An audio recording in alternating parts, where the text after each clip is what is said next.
Welcome, everybody. Thanks for tuning in.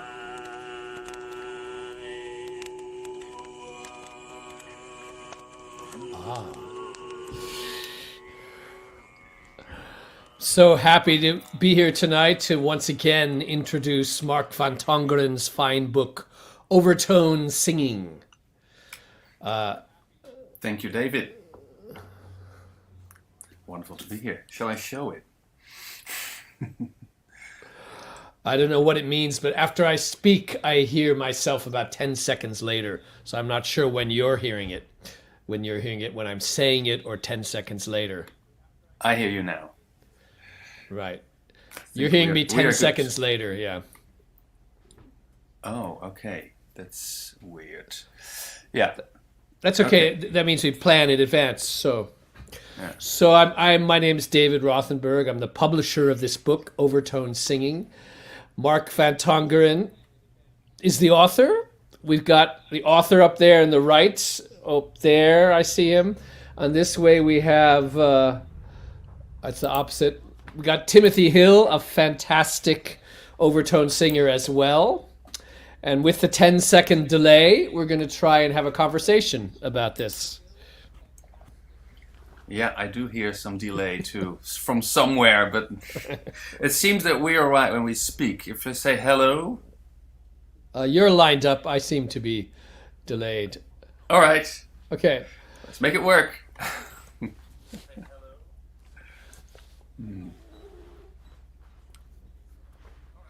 All right. So, Mark van Tongeren.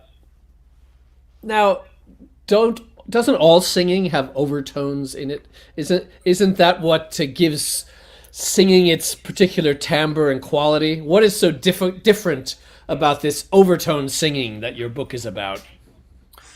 Yeah, the thing that you realize when you start to work with overtones, discover overtones, is that they're all over the place all the time. Even as we are speaking right now, our brains are processing heaps of overtones. And it's one of those fascinating things that we do that unawares. It's just happening kind of in the background of this system here.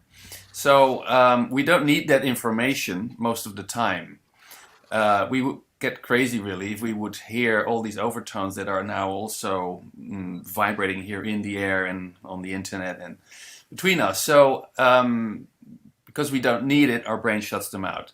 So one way I look at overtone singing, it's a way of kind of unlearning the things that we have learned and to break through the normal patterns of listening, and then to start to totally change your focus and actually start to perceive them. And that's what happens when you start to sing overtones, to listen to overtones. Then you enter a very kind of different dimension of sound. It sounds like something completely different, I think, to most people's ears than a normal human voice. To many people, it doesn't sound like a human voice anymore.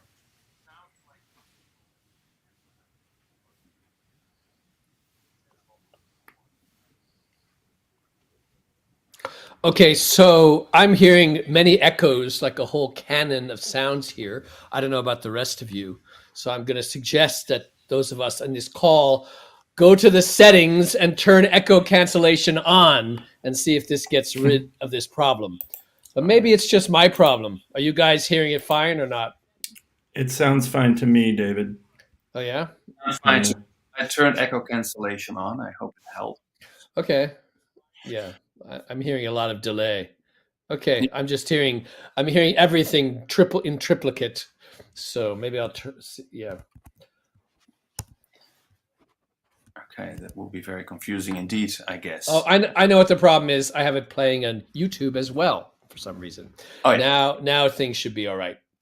All right. So, sorry about that. Okay. So there are overtones everywhere, as you mentioned. But overtone singing is a special technique that is not the main way we sing in the Western world, but it's used by many different cultures. What do you think holds these cultures together that use overtone singing? Sorry, what's the question? What are... The question is, overtone singing is not the way singing usually happens, but it's found all over the world in different cultures. Do you think there's anything the cultures have in common that use overtone singing? Like Mongolia, you hear it. It's Yeah. in Tibet. It's in the Arctic. It's maybe in New Guinea, perhaps other places. And it's not everywhere, but is there something special about those places that do have it? Well, I think of course, they have this sensitivity to pick that up, and usually what you will find is that these cultures they play instruments that also emphasize overtones, and it may be something that helps them to at some point break through this kind of listening pattern and hear the overtones of the voice. I should say, first of all, that there's really surprisingly few cultures that do really sing overtones in a conscious way. Some of them are related, like the Mongolia, Tuva, and Khakassia, Altai, and then in Russia still you have Bashkiria or Bashkortostan. They're all related. Maybe Tibet is related to that. That is not yet really proven. But then there's a few scattered traditions, and they're really tiny. And I've always been surprised, like, how come I mean, humanity around the world, we usually don't hear that. This is so fascinating. And yeah, those who do have it, I think there may be some reasons that they have it, like instruments with overtones, music with drones. So having some kind of music where you play extended notes for a very long period of time, that might help you to for your brain to kind of start to wonder, like, hey, what's going on there? But having said that, there are plenty of cultures that use overtones. Take the Jews harp, for example. Take the didgeridoo in Australia. In Australia, there's not any known tradition of overtone singing. Jews harp cultures, they're vast, they're everywhere. But that doesn't mean you start to also know that in the mouth you can sing those overtones. So that is not a kind of a cause and effect relationship. But I like to think that those things do help. There's another aspect that many people have pointed out, and which you can experience when you travel to these areas. Is they are rural areas, and they many of them have sheep, and they are herding animals around, and these animals they make certain sounds, and these sounds also they may kind of echo around in the mountains, and the way these animals make sound that might have an effect on how people also make their own sounds, like sheep, this kind of guttural sound that helps to bring out the overtones. The whole sound becomes more bright, more sharp. I like that sheep theory. I think that's the first time I've heard the sheep theory. I don't know if you have, I've certainly heard whole choirs of sheep going like, Yeah. like all on the hillside. So you're saying that both of you guys, you kind of heard about this technique coming from Central Asia. Is that true? You heard that in Central Asia something cool was happening. Can you each describe like when it was this came to you, this magical sound? Tim. Well, my first exposure to it was through recordings of Tibetan monks, which were made by David Lewiston and came out on the None Such Explorer series. And I had a music teacher, who, instead of teaching the normal subjects, came into class one day and said, "You all need to hear this." And he put on a recording of Tibetan monks. And we heard this low guttural sound and then this high floating sound above that coming from the same voices. And so that was my first exposure. But then it was a few years later that I heard about and met David Hykes. And David Hykes had taught himself through listening to a few recordings of Mongolian folkloric music that were available at the time. There wasn't very much. There was a few minutes really on a long anthology, and he kind of sequestered himself in his studio and listened to those recordings for a while and experimented, and then started to have some results. So I was a musician already, and I knew about harmonics, but I didn't really know about harmonics in the voice, and I hadn't searched for them in my own voice until then. What about you, Mark? Yeah, I think my first it's kind of funny because some people have this what we in German they call it Aha-Erlebnis. It's this moment when you're like, oh. And I've literally seen people watching Mongolians perform in Amsterdam. They were staying at my place for a long time, and they drew crowds of people, and you literally see people's jaw drop, like standing there transfixed, listening to where do these sounds come from, what's going on here. I don't have this moment that I can recall like this is the first time I heard it, but it's probably Michael Vetter. He was a German overtone singer who was, I think you could compare him kind of as a kind of European version of David Hikes. They started hearing these things around the same time, late 60s, early 70s. Mostly taught themselves. He was working with Stockhausen, and he became one of the primary solo musicians, and he taught so many people in Europe. And when I heard his record, that was like, okay, this is a music that I think makes a lot of sense, and that's something that I've been looking for. I was looking for timbre, for overtones, I think I have been playing around with that myself first, trying to understand what is timbre, and starting to hear overtones in vowels. And that's how I got to know overtones. I was like, there must be something in timbre that gives all this information. So soon after that, I indeed was drawn to Central Asia. I met a guy in radio studio in Holland, in the Netherlands, and he came fresh from Tuva, and he brought his recordings. And he's a Russian living in Holland already for many, many years.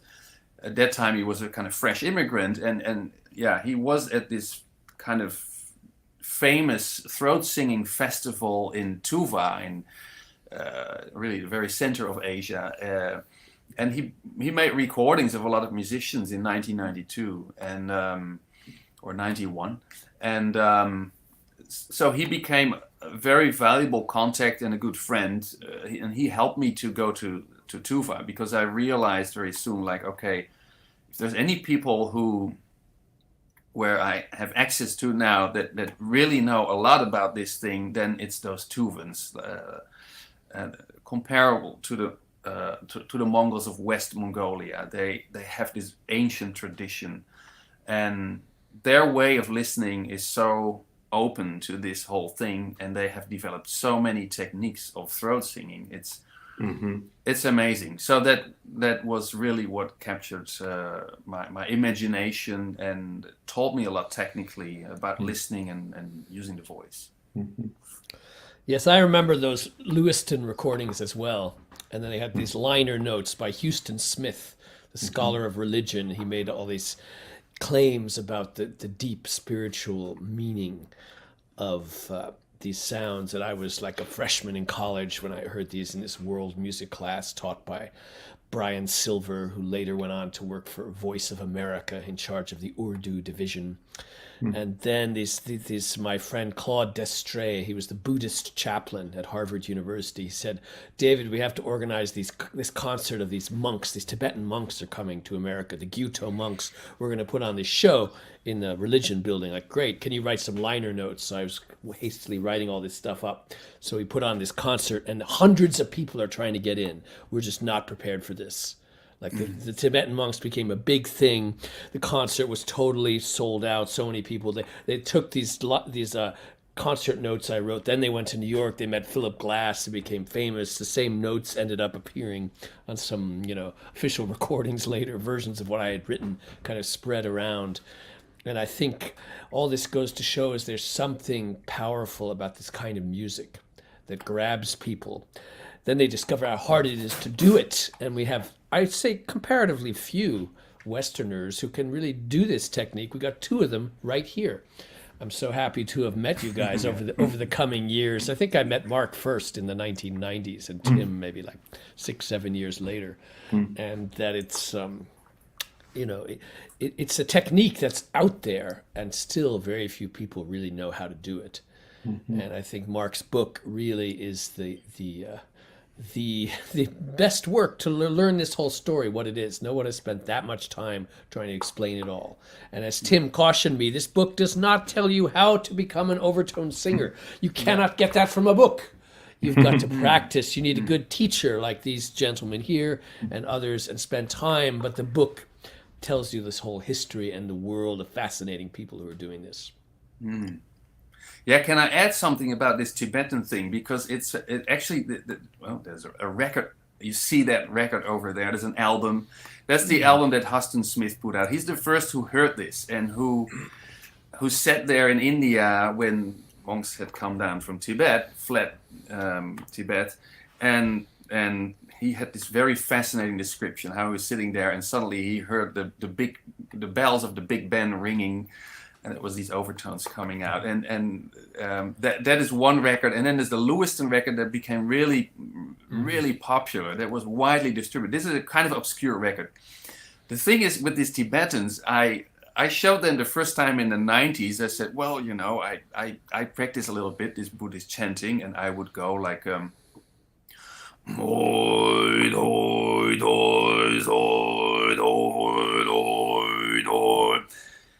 and they were very kind, and they said, well, yeah, that's quite right what you're doing there. But I have to say that I'm only now, like last year, I'm really learning a Tibetan chant, because it's so hard to figure out what they are actually chanting. And the words, they are kind of concealed. First of all, the syllables, the consonants, everything seems to turn into oi, oi. So all these words are kind of mashed up, and they become a kind of overtone language, and then the sometimes this harmonic comes out on top of that. So it took me actually really like 20 years to figure out what really are they singing. It's such a secretive, fascinating technique, but also the whole culture around it. It's not easy to get to know what they are doing. Yeah, I was in '82. I was in Nepal when I was like 19, trying to talk to these Tibetan monks, get them to talk about this singing. And this one monk, this most intelligent one, he got fixated on my tape recorder. He just wanted it. You're going to give this to me, right? Because I need to record the words of my lamas, the great teachers. What you're doing doesn't matter, but what I'm doing is more important. So you're going to give it to me, right? I said, no, I don't think I'm going to do that. So we had this long discussion, and basically he was a little disappointed. And years later, I ran into the same guy in Germany, and he had been, I believe, in the Netherlands, where he'd been invited by some Buddhists to come teach them directly. But his idea was to go in the streets and get more people into the group. And these people who invited him, they really didn't like that. They wanted it to be a select group. But he was going to bring everyone in, and they kicked him out. He ended up in Germany, and then we met again. I think I did give him the tape recorder then. It was like 6-7 years later, because it seemed so preposterous. I think one of the things, Mark, that I really appreciate about your book is that not only do you tell the history of overtone singing in Central Asia and beyond, but also the whole section that deals with how this technique came into the West, came into Europe and America. and I think when David Hikes and Michael Vetter both started singing this way, there was so little to go on in terms of traditional knowledge or any kind of, theoretical knowledge whatsoever. And so there was a lot of trial and error. And I don't know how it was. I know there were some groups like in Italy, Roberto Lanieri's group, but I don't know how many people had the inspiration to do this in groups, because as my understanding is in Central Asia, traditionally it was mostly a solitary kind of singing. Yeah. Yeah. And so that was one of the things that, well, there are two things I think that were really, that kind of insights that David Hikes had that really set the direction for what I understand as harmonic singing. One of which was to do it in a group, and then you start exploring all these relationships that are possible between different notes with all of the harmonics or overtones being prominent in the music, being organizing forces in the music. And the other thing that he did was that he recognized immediately that it wasn't so much about having this kind of steady drone with the high melodic whistling flute-like tones above it that kind of bifurcated your awareness in a sense, but that really where the interest lay was in exploring the whole range of harmonics from the fundamental tone to as far as you could hear and as far as you can articulate, and that's the aspect of the singing that has stayed most alive for me over the years. I've been doing this now for 45 years or something like that. Right. It's kind of, I still have people come to me and say, oh, when are you going to teach me about those high whistling tones? Yeah. Or they think that I'm not doing harmonic singing until they hear the high whistling tones. Right. When in fact it's really about shaping the whole body of tone. Yeah, I think people's hearing also really differs. Like for some people, I think we should do a little demo at this point. Definitely. Definitely should. Yeah, like the high whistling tones. Well, maybe you can demonstrate what you mean with that. High whistling tones. Yeah.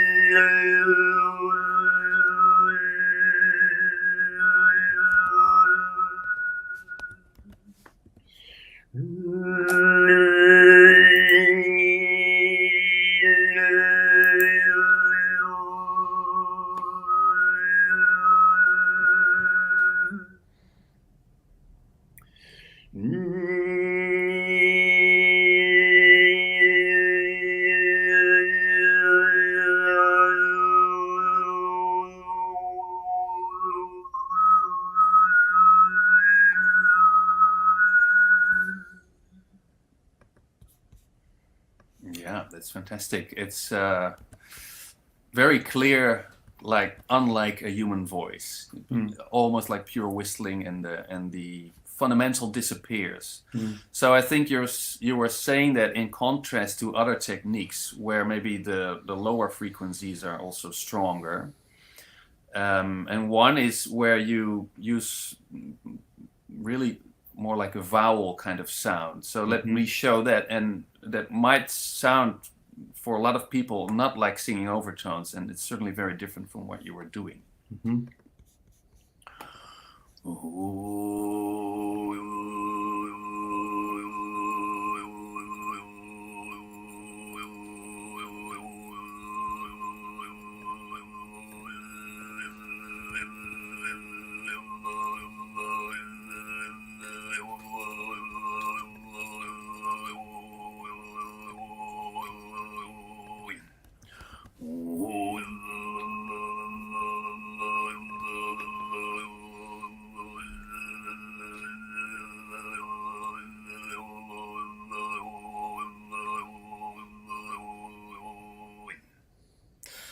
So that's a technique called Heume in Tuva, and it's much more kind of shimmering overtones, I guess. How does it sound for you, David? On the sounding excellent today. The sound is crystal. The difference is, there's not so much separation between the bass and the high parts, but it does get me wondering, like why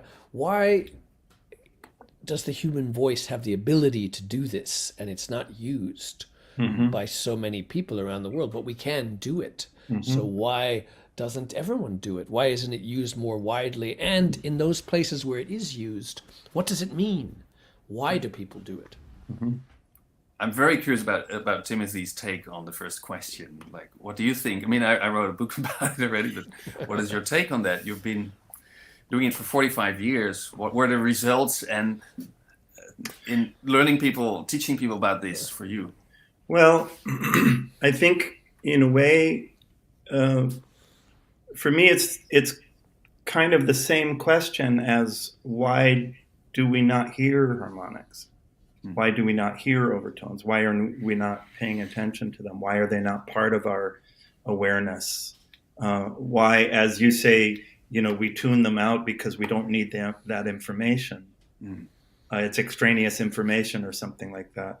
And with me, I guess there's been a question during my whole life as a harmonic singer. What are these harmonics telling me? What do they have? What do they have to tell me? So, one of the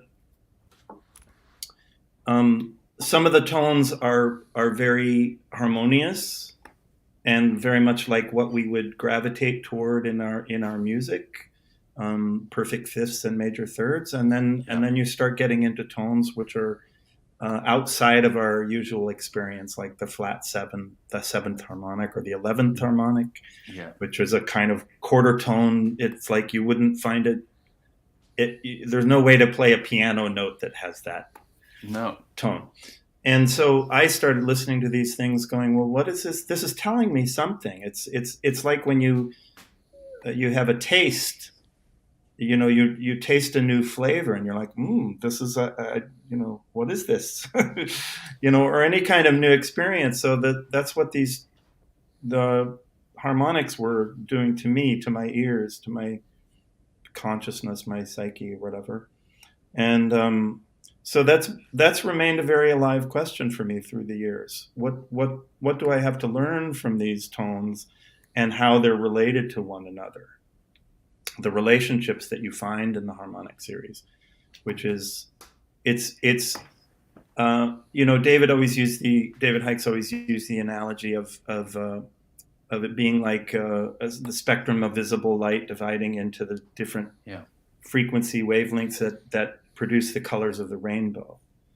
And so, harmonics are like a sonic analogy to that.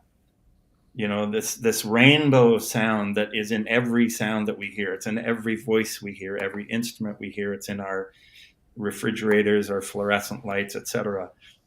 And to me, it seems like we should be as familiar with that spectrum as we are with the spectrum of visible light that produces the rainbow. It should be as familiar to us. So, so it's really. I think for me, it's the question is really, why are we not hearing it? And when we start to listen to harmonics or overtones, what kind of information are we getting? And that's, I don't know, I could say more about that, but somebody else should talk, I think. I feel like the quality of overtones is what enables us to distinguish one person's voice from another. It's true. And one musical instrument from another.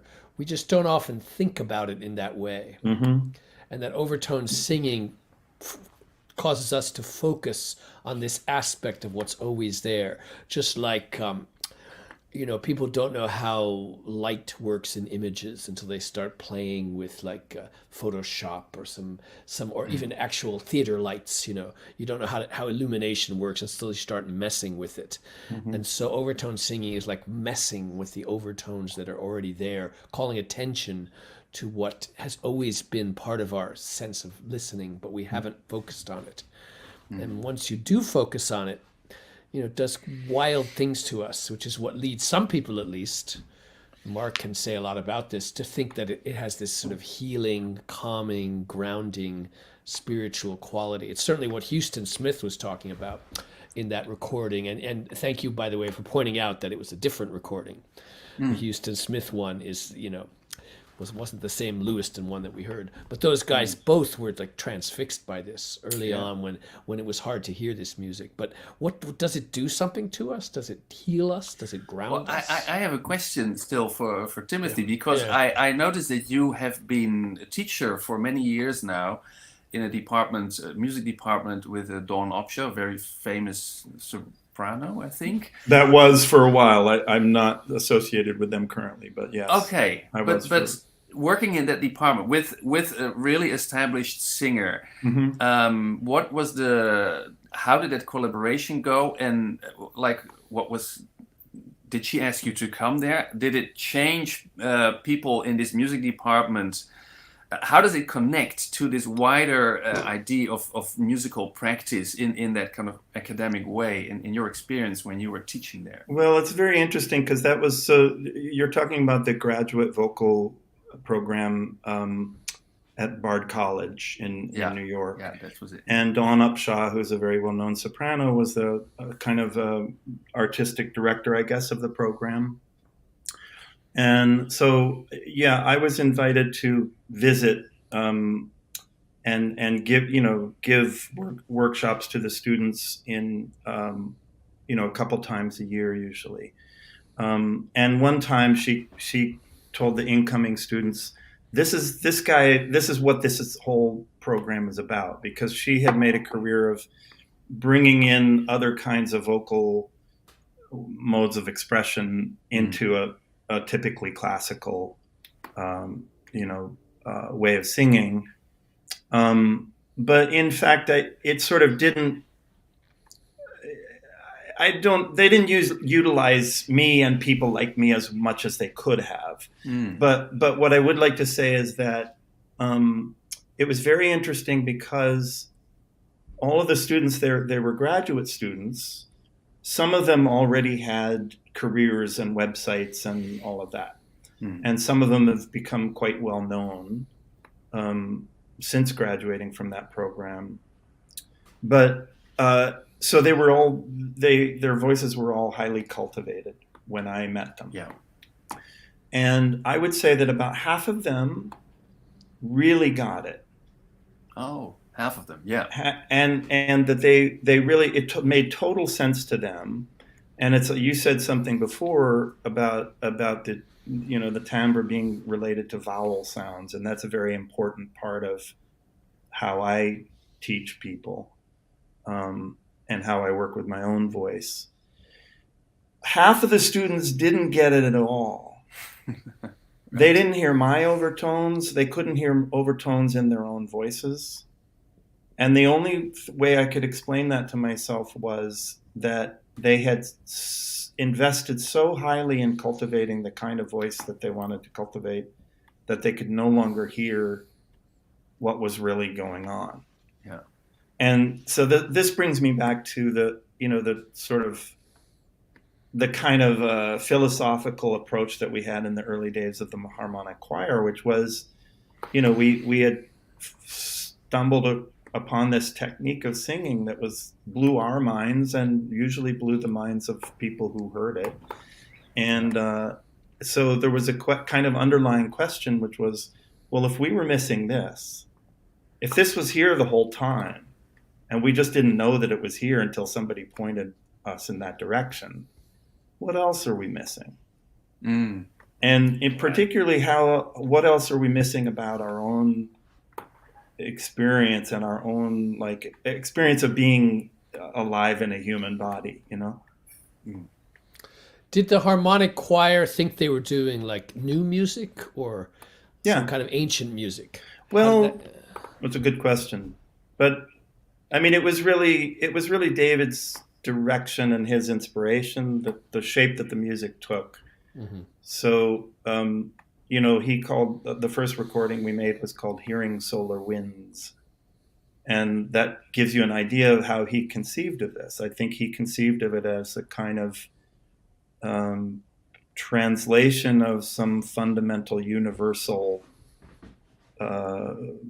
truths that maybe went beyond human culture. So we weren't trying to copy what Central Asian singers were doing. We were, maybe trying to sing the music of the spheres or something like that. Yeah, although that's a cool science fiction title, and when I heard it, I thought of it as something futuristic. It is quite similar to the titles of like medieval Gregorian chants that were also trying to tap into the universal. They titled things like that. Maybe Jesus' name was in there, but they were also after something larger than life. And I think that I imagine that people around the world using these overtone techniques are trying to tap into something beyond the human. They think there's something larger than us that these tones bring out. Yeah, that is really referring back to this Pythagorean, Platonian system, which is deeply ingrained in our thinking. And it took me quite a while to figure out for myself, like, what are these kind of patterns that are really ingrained in my brain that make me see it a certain way, and to understand Tibetan chanting and to understand what does this mean for Tuvans, or the Mongolians. It's quite tempting to just transfer your own thinking to what they are doing, and kind of the modern Western, if you like, or modern world practice of overtone singing, like what we do, what harmonic choir is doing, and Michael Vetter Stockhouse, people like that does really carry the weight of our Western way of thinking. But if you look at Tuvan practice, it's been a slow kind of unpeeling of understanding what they are really doing, and there's new scholars now also working on that, and we're getting more and more information about how they think, and it's definitely a very different philosophy behind it, and it's very much rooted in nature. And there are spiritual ideas, of course, about something beyond this world there. Very often it takes the shape of an underworld and an upper world, but not in a Christian sense. It's not like a heaven or something. And there's not this idea of the planets are singing, or the sun having a sound, or planets moving around having tones. That is the really Pythagorean, Platonian history that we carry in our thinking. And that's quite foreign to them. And Ted Levin, who was a member of the harmonic choir early on, also he's done very interesting work in Tuva. He was the first really to go to Tuva as a Westerner to study that music and to publish this very famous other record, Tuva Voices from the Center of Asia at Smithsonian Folkways, which is still, it was such an important record for many of us to understand it. Also because it's very plain, it was a rather plain demo. There was nothing kind of fancy about it. These are the pure recordings from these people living in Central Asia. It was before Hunher 2 came about and became kind of a super group, and some Mongolian groups, and translating it into kind of world music. So that kind of knowledge he helped to uncover, but still I think we're kind of trying to figure out what is this philosophy behind it. Like you yourself, Timothy, it's kind of a lifetime quest. We might never have a final answer to it, but we're just trying to look at it in different perspectives, and it's fascinating to see how that also works in Tuva. I've been there I've been traveling there and communicating with these people for decades now, and they're also changing their views. It's modernizing. There's different forces working on that, and that keeps on being a very interesting topic.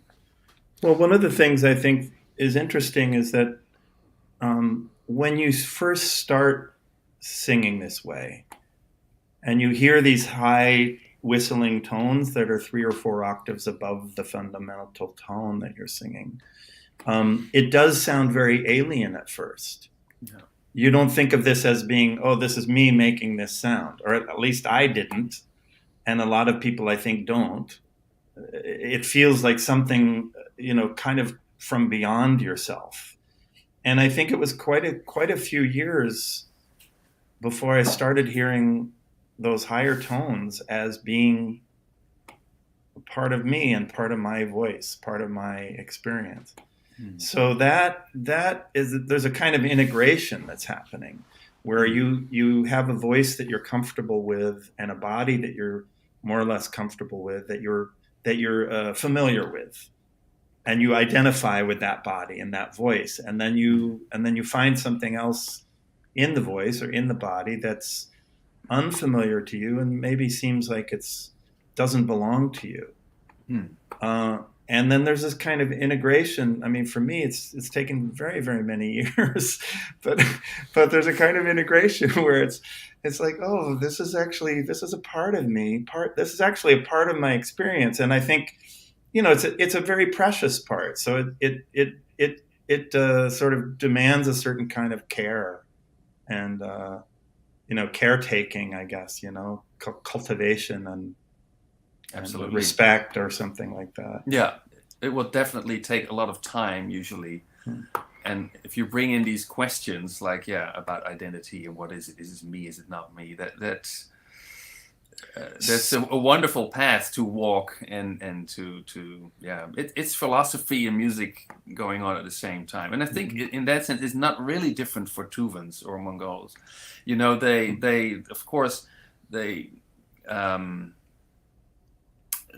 it's more natural for them that they are born in this culture. I mean, some of those people, it's not everywhere in Mongolia, but in Tuva, in West Mongolia, you're born into that. You hear your uncle singing that, your brother, your father, maybe your mother. So it's there all the time. It's not something that suddenly appears out of the blue, like, what's this? This doesn't make any sense to everything I've ever heard in music. It's already there. But still, they also raise these kind of philosophical questions. I wonder, David, I mean, for you, with your instrument, I mean, you've had decades of living with your instrument, and you told me last week when we had another presentation, you went to a conference of bass clarinet players, and they were all talking about overtones. Yeah, it was the first conference ever in the history that we know about where 300 bass clarinetists got together. And they really were mostly talking about overtones. And it was an extraordinary event. I don't know how often there are conferences of hundreds of overtone singers. I guess they have festivals in Tuva. They are, yeah. One thing I learned is you shouldn't laugh at your instrument. If you have a bass clarinet or a contrabass clarinet like this, it's not funny. I said, what do you mean? This is like the funniest instrument around. Don't say it's funny. It's serious. And then, it really was about overtones. How much does this very low tones echo with these other things? And it turns out there's so many basic problems of the bass clarinet, like the really low notes are always out of tune, I learned, and that they're wrestling with how to fix that. But I know that playing this instrument, which is like one of the biggest kinds of clarinets you can get, just playing these really low tones for hours has this grounding effect on me, which is why I always leave it out so I can play it. And that it really is I think it relates to this world of overtones, that you kind of focus on it to try and get any wind instrument sound. To get the right sound is figuring out how to control all the overtones. And somebody I met had written this dissertation on the overtones of the bass clarinet with a lot of spectrograms and diagrams showing the parallels, like when you get the sound right. Some of these kinds of diagrams I've made of both of your sounds for different purposes that that you really like. You can get into it and figure it out. But I think we should play some music here with this super group of overtone guys here. We rarely have this opportunity in the world time zones to all get together and be in any one virtual place as now. So I'm curious how it's going to sound now that we've ironed out some of the technical issues. So let's just try that for a little while. And then Mark can pull out some pages of the book. We see what it's really all about. Does that sound good? Yeah, let's do it. Should we still have our echo? It should be off. It should always be. Because echo cancellation is when you don't have headphones, so we don't get in each other's way. It's usually good if it's off, and that if the microphone level is set manually and not auto. But maybe that doesn't matter. We'll see what happens. Oh yeah, okay. We need to wait for Tim to come back because he's turning it off. You actually can adjust it within the call, at least today it gave me that.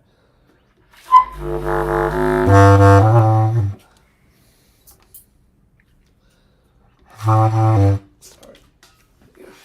It's a very unwieldy, humorous instrument. Don't say that, David.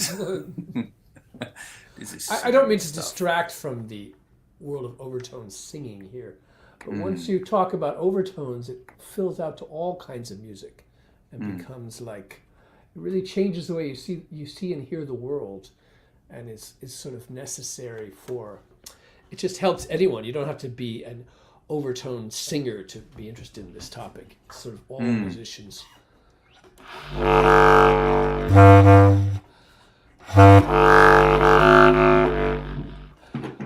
Okay, he's back. right. Glad to see you there. Yeah. Well, who's kicking off? I think we should start with the instrument, no? No, maybe No? it depends. It depends. Yeah, we'll see.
Yes.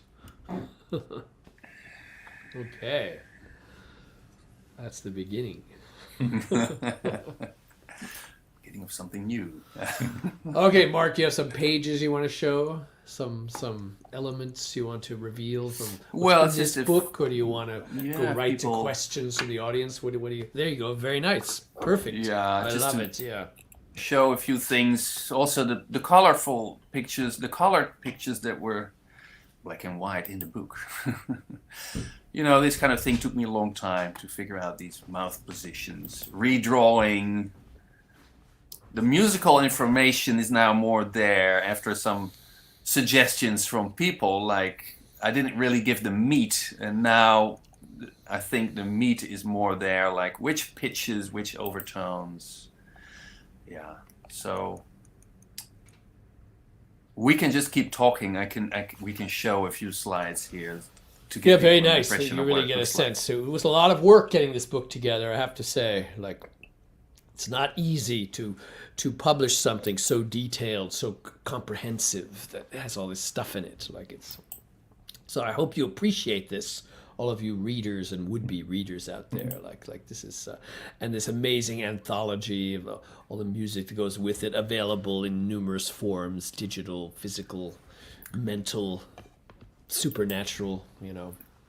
37 tracks, I think. 37 tracks. That's a lot. Mostly my own recordings, and I was really happy that finally, after all these years, I was able to really record all these musicians from different traditions by myself and add some of my own demos. So it is a very complete anthology, I think. Although, like you mentioned Papua New Guinea, well, some recording did pop up, which earlier I thought is made by a kind of resonator around the mouth.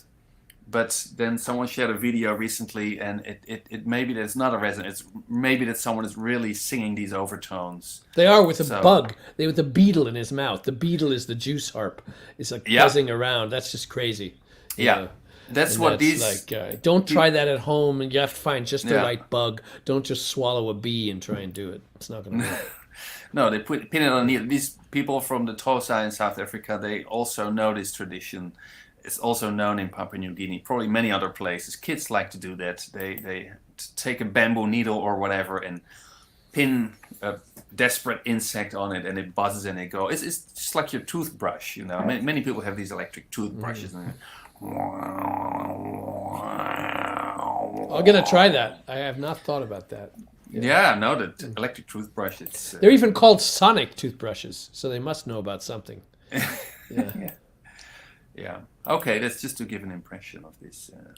Yeah, so you can get this book anywhere that books are sold, and you can get from Mark directly the CD, special signed copies that have the CD right there glued in. He's the only one who has those.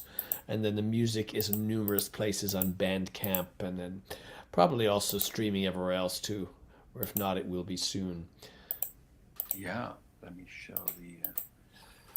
Okay, it's. Well, okay. Here's where you can find more information about the book and your own publishing house. I mean, get it directly from the source if you can. Why not? But it's also available with the CD on Bandcamp and everywhere around the world. Really, with a click through Book Depository, Amazon, or wherever you like. So yeah, that's very nice. Yeah, it's a very beautiful book. It's not just like, we went all out here. We did not print it cheaply. We have beautiful books here. We hope you appreciate those. And Mark, how long did you work on this book? When did you start working? Yeah, it's a lifetime. It is. I mean, I first started wondering about this timbre thing, more than 30 years ago, around 1989 or 90, and that kicked off this long time obsession. It's an obsession. I mean, it's my day-to-day thing that I'm working on. So you can't really talk about it in terms of hours, or it's you need to talk about years and not weeks or months. It's and I try to keep track of things. Try to there's still many questions to be solved. So recent years I start to figure out. I want to know what these Tibetans do exactly. And that takes a lot of time. I went to India. I talked to masters in chanting. I want to figure out what they do. I asked them, what is this text, and how does it relate? I'm hearing this, but anyway, there's so many questions, and it's meeting you, interviewing you. Only what was it, 2 years ago, or in 2021? Yeah. It's been wonderful. You've said some things in a very profound way about your experiences in what's the place in New York where you used to be singing with the harmonic choir? Oh, Cathedral of St. John the Divine. Yeah. Yes. Well, those were, of course, I think very famous concerts, not only in New York, but they became these kind of landmark events. Yeah, it's fascinating to keep on learning about that. Yeah, I have to say that as a practitioner, I'm, sometimes you have these phases where you think you've achieved some sort of level of excellence with it or something like that, and so you kind of hit a plateau. And recently, I've discovered things that I had no idea were part of this. And that it's led me in directions that I never would have foresaw 20 or 30 years ago. And what is that? Well, I think it would take too long to explain, but I just want to say that, it's like you think, oh, I'm going to learn how to do this. And it's not like that. It's like you start this exploration, and it just, if you stay with it, it keeps opening up, and you keep discovering new things. Yeah, I'm actually very excited now after doing this for 45 years. I'm really kind of discovering new things about it. Yeah. So you don't get bored. You don't get There's bored. more. It just keeps coming. Yeah. Yeah, absolutely. And also, I started teaching a long time ago. And started making records a long time ago, and the harmonic choir got a lot of renown back in the day, and you think, oh well, now everybody's heard about this, they all know about it, and the fact is that sometimes I feel like people know less about it, even though there's more available to listen to. How does that happen? How do people? I think they're just not, because this idea of there being a full spectrum to pay attention to, a full spectrum of experience, and everybody's kind of narrowing their bandwidth more and more to pay attention to just little. Yeah. And it's like you have to pay attention to the whole spectrum. I think that's what the. Yeah, I think it's the absolute, just this avalanche of information that's streaming at you all the time. So it's one of those things that a lot of people know about now, but. Like what I talked about the previous time, like I was with Insight, I was so happy that I learned about this technique when there was no internet. It's very nice to have internet and to find a lot of things, and that a lot of people learn things through YouTube. I recently met somebody here who built a beautiful house. He said everything from YouTube. He just learns to build a whole house from YouTube, and people learn overtone singing from YouTube. But not having that stuff available and taking this slow pace to know it, and it's not amidst all this other information that's out there. I think that is something that in current generation is impossible. It's amazing we somehow figured it out. There was no YouTube. We somehow learned things. Mark, you came to visit me here in Cold Spring. Somehow you found me. There was no YouTube. Don't know. How did we do that? How did I get there? I don't know, Tim. I think I met Tim the first time down the street, the same chapel that I brought Mark to sing. So I first met Timothy Hill. Like somehow we did it, and now we can just have these global conversations like this. But it's interesting to think, do we actually know more? Do we know more or less with everything out there? Overtone singing is just, you can grab it in a moment's notice. There's no such thing as a rare album that no one has heard, this mysterious sound that Houston Smith heard. Hardly anyone from the West had heard it. It's just to press a button, then it shows up. But then what do we do?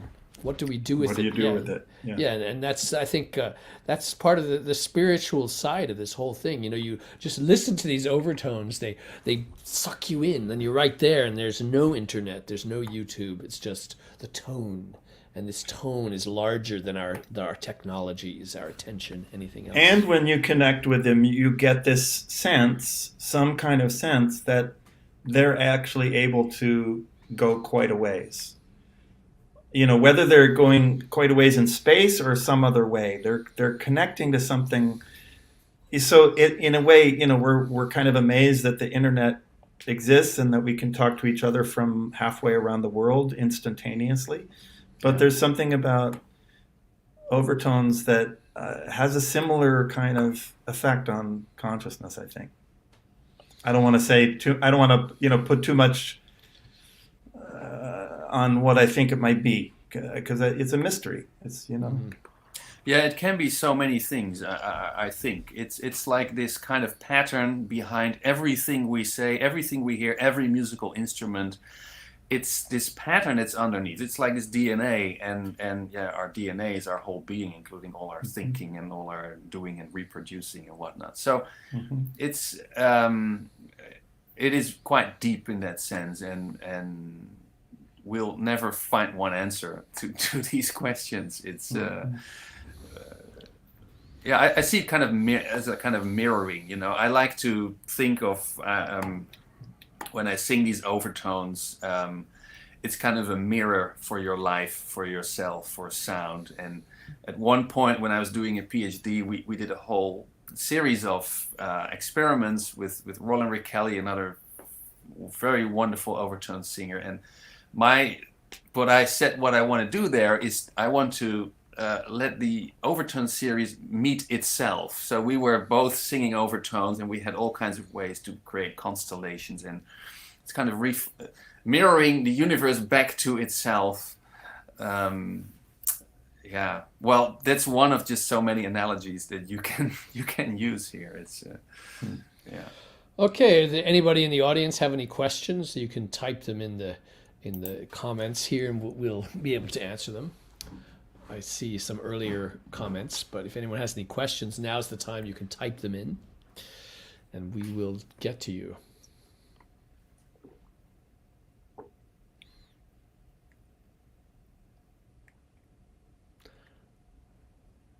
If we don't have any questions, then we can decide. We were very clear. I think we were very clear. I think it was clear, but I just, you know, I do think there, you know, Mark, many people come to overtone singing for their supposedly healing properties. Yeah. That they're gonna, and you try and you really want to be specific and cautious about those healing properties. I think you're very careful about what you want to say. These sounds can do. Could you say something about that? Yeah, well, the main reason for that is that with healing, you know, Rousseau already said in the 18th century, like the music of this or that composer could heal that person, but it could drive other people crazy. And I think Timothy gave the best example of this. Half his students at that college, they got it completely, and half the students, they couldn't even hear the overtones. I find it really surprising, you know, that you said your overtones are so clear, they couldn't even hear the overtones. For me, that is a reason to be very cautious, to say like, oh, I can teach you these sounds and this will heal you. Because first of all, you might not even hear it. Second of all, you might hear it, but you might really have a lot of trouble to hear your own overtones. And then you give people another problem, like, oh, I don't have these overtones in my voice. So that's why I choose more the bigger perspective of art, which is for me kind of all encompassing as a better way, because art already encapsulates healing, so many things: culture, language, thought, philosophy.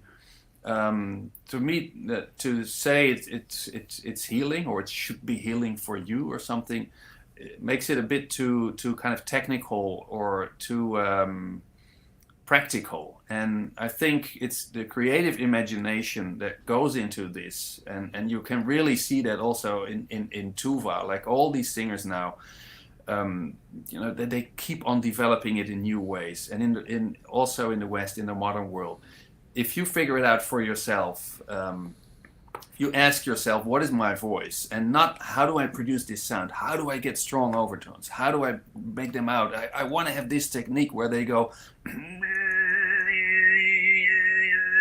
because that should be the most powerful one. I don't think it works that way.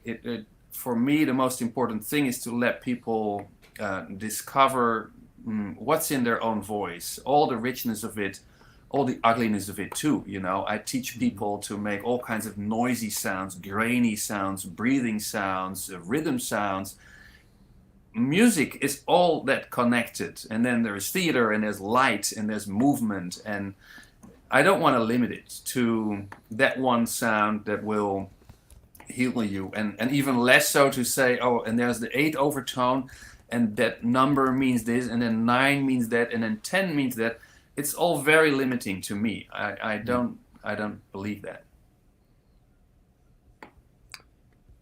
Yeah, I think there's sometimes people get excited about certain frequencies, for instance. Yeah. And for me, there's a lot of things that fall into the category of what I call the wrong answer to the right question. Which the right question is really, what's going on here? What is this? What are these experiences we're having? That's the right question. But I think the phenomenon is that people get excited about a particular thing, like there's a vitamin that you can take. And it's really the whole point of it, to me, is that everything is related in some way. So what are these relationships? What's the relationship between the 8th and the 9th overtone? Yeah. Experiencing one by itself won't. That's right. It'll only do something for you depending on where you are in relationship to it. And many people will not come to this issue. What is number 8 and what is number 9? And like the Tuvans, they don't even have a word for overtone. And I think it is part of our Western tradition, which I totally love it. I love to talk to you about these things, about the number 8 and the 9 and their relationship and how to combine them. But that's for very few people, and for most people, the more important question is just to listen, to sing, and not to have too many preset kind of goals, like this is what you have to do to be good, to be a good overtone, or to heal yourself. Here's a question coming from Sylvia Bullitt. She asks, what about overtones in the natural world? Oh, well, that's your question, David. She's you wrote all these books about music and nature. That's the first book I have here, Music and Nature by David Rothenberg. My biggest question about the overtone series and nature is, and I've never got a straight answer to this natural harmonic series that we hear in overtone singing and in pure intonation before the equal tempered piano and the like. Is that something that's purely natural, or is it between humanity and nature? Is it the way humans hear these sounds, or is it in nature in itself? I don't have a good answer to that, whether animals who hear the harmonic series the same way we do. What do you think, Mark? I think it's a law, the law of these numerical series, like you have a frequency and then you have twice the frequency and 3 times the frequency and 4 times the frequency. And I think that plays out with a lot of the sounds that are there that are sustainable. That if you have a sustained sound, like if a bird would sing a note for a long enough time, you can see it in the spectrogram if you need that kind of proof, because you might not hear the overtones, but the overtones come out in its resonance chambers. Like we know people can hear, one C and another C as an octave, and we know there's something the same Yeah. about them. But I'm not sure that birds do that. Birds hear those two pitches as not being the same, and that's what interests me. And I think some studies have shown they don't hear those as being the same. But I do think that animals have very clear spectral hearing. So they Yes, do but it may be different than identify. ours. They don't identify an octave as being the same note. They hear it as something different. And that's kind Yeah. of interesting to wonder about. Yeah. And they also often hear just a certain pitch as the one that matters, and everything else they just don't get. True. And they also, Yeah. certain animals hear totally different frequencies than we do. But do they? Yeah. They probably don't recognize the perceived feeling of the harmonic series the way we do. But I've never got a straight answer to that, whether it really makes sense, and how, is there something more natural about these overtones? Like in the wind going through the trees, Bernie Krause would always say that he'd met these Indians, these Native Americans who said, listen to the wind through the trees. That's where all the music comes from. Yeah. Louis Sarno, your friend, Yeah. I think you knew him personally, right? You made Yeah. this, also, you appeared in this film with your music, but he said that he would hear the forest in, where was he? In the Congo, Central African Republic, with the Babenzele people. He would hear the forest reflect overtones or sing overtones. And it is a lot of this kind of story for some people who are sensitive about it and who know these terms. But if you don't know these terms, or if you're a bird, it's the phenomenon may be there in the sound production. It's there, but the perception, what you hear of it, what you make of it, that's probably very different. We call these notes the natural harmonic series, suggesting there's something more natural about these pitches than the tuned piano that is kind of It like is, picking because different pitches. because That's for sure. it's not a man-made skill. The tuned piano, that's a very artificial skill that was that people have been thinking about for thousands of years, because before they could finally make it, when they started to understand all kinds of complexities of overtones and of tuning systems of having notes in like on a keyboard or on a guitar. So the thing with the overtone series is it's not man-made. This is really natural in the sense that it's physics, acoustics. You cannot really change that. I cannot change the frequencies of my overtones. When I sing overtones, all those frequencies are fixed. And when we speak too, like I said, it's here all the time. Our brain is using that information all the time because it knows I can absolutely rely on that. Like there must be these intervals. That's why I took Tim out to sing overtone singing along with a chorus of singing crickets and katydids out in the meadow up here, in the Hudson Valley, where he sang along with this chorus of different creatures, just to sort of hear how it would relate. And he was a human singing this natural harmonic series, and the insects are doing all these things. And together it did make some kind of natural sort of music. And the fact that it was overtones did matter. But I think part of this question is that the harmonic series is natural. The sense that we make out of it as human beings, the way we process it, the way we process that information, I think is unique to us. And I mean, I don't know. Yes. I'm not another kind of creature, so I don't know. But but they do. I was reading somewhere recently about what different animals with different visual processing might see when they look at a rainbow. And we know what we see when we look at a rainbow, unless we're colorblind or blind or something like that. But basically, we know what we agree on what we see. So there's something about what humans perceive looking at a rainbow that gives a certain flavor to being human, let's say. Yeah. And I think it's the same with the harmonic series. There's something to understand in the harmonic series. We perceive it in a certain way. If we hear two tones together, we perceive the difference between those tones. Our brains analyze the difference between those tones. And like you say, with the octave, we hear that as somehow being the same identity, even though it's at a different energetic level. So I think there's something in that question that we kind of need to turn back on ourselves. Not just is it out there, but is it, what does it mean that it's in us? Right. We're part of nature after all. We are, and overtones are one way we can connect to this part. Mm-hmm. Yeah. Well, I think if there are no further questions, maybe that's a good time to wrap up. I don't know, Mark, if you have any concluding remarks or sounds or anything you want to say about this whole project. And I hope all of us can get together in person sometime soon and see what can happen. I think it's getting to be more possible.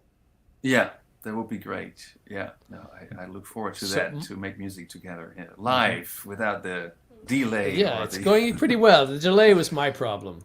I think we fixed that pretty fast. And thanks everyone for being here. And if anyone missed this, you'll be able to watch it. And in a few weeks, there's one more at a European friendly time. And it should be Saturday evening, February 4th, if I remember well, on 8 o'clock European time. Mm-hmm. Yeah, but okay, that's not for this audience because everybody, Mark is teaching online. Tim is probably teaching online too. You can get this book. You can get it in a digital form too if you want. And I hope have a channel. All, you can subscribe to. We have some music. Timothy Hill you can find here. That's right. And, great. And the book, just to finish off, Terra Nova Press. Right. Yeah. Around the world. It's good job, Mark. I like these slides. Great job. And so, thanks everyone for being here. And we'll see you next time with whatever next sounds and projects come into pass. So. Thanks for this trio. It was wonderful to make music great. Together. And thanks. Thank you both. We'll do more. Thanks, everyone. And see you in the world of harmonic space. Thanks. Okay. Bye. Bye-bye.